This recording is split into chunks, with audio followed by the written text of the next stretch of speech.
Hello everyone, you're watching the Venice Show. I'm Juliette Lamar, and this week the Ballona Wetlands Restoration Project final report has been approved by California Department of Fish and Wildlife, and Assemblyman Richard Bloom has announced he is running for County Supervisor in 2022. So stay tuned. But first, I want to tell you about our sponsor, Santa Monica College. With more than 90 fields of study, it is a leader among California's community colleges in transferring students. There's a seat for you at Santa Monica College, so find your classes today. Our top story: who doesn't love just a little color in their life, am I right? Well, Beautify Earth is transforming walls across the Westside by incorporating art from local artists. We have the full story right here, and we'll be right back with your local news after this.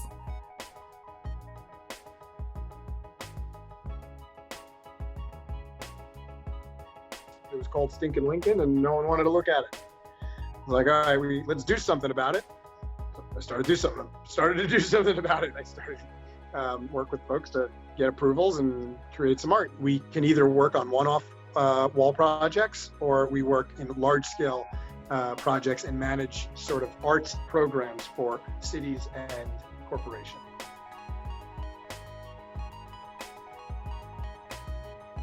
They have reported on average receiving about 20% increase in revenue. And the campaign is to work with sponsors or the landlords who are willing to continue this movement on Pico and help bring more business and more life to Pico.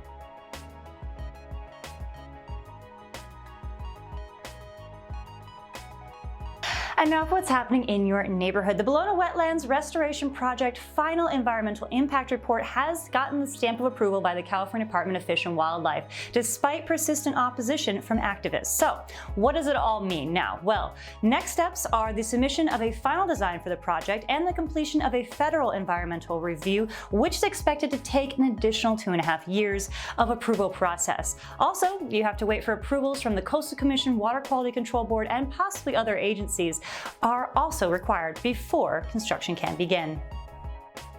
In a little more news, Assemblyman Richard Bloom from Santa Monica announced Wednesday he is running for office in hopes of taking over Los Angeles County Supervisor Sheila Kuhl's position in 2022. Bloom's campaign would focus on creating economic recovery, combating climate change, and preserving natural spaces. Bloom mentioned his admiration for Kuhl and added he wants to build upon the supervisor's already wonderful accomplishments. That's all the news that we have for you today. Thank you all so much for tuning in. I'm Juliette Lamar, and you take care.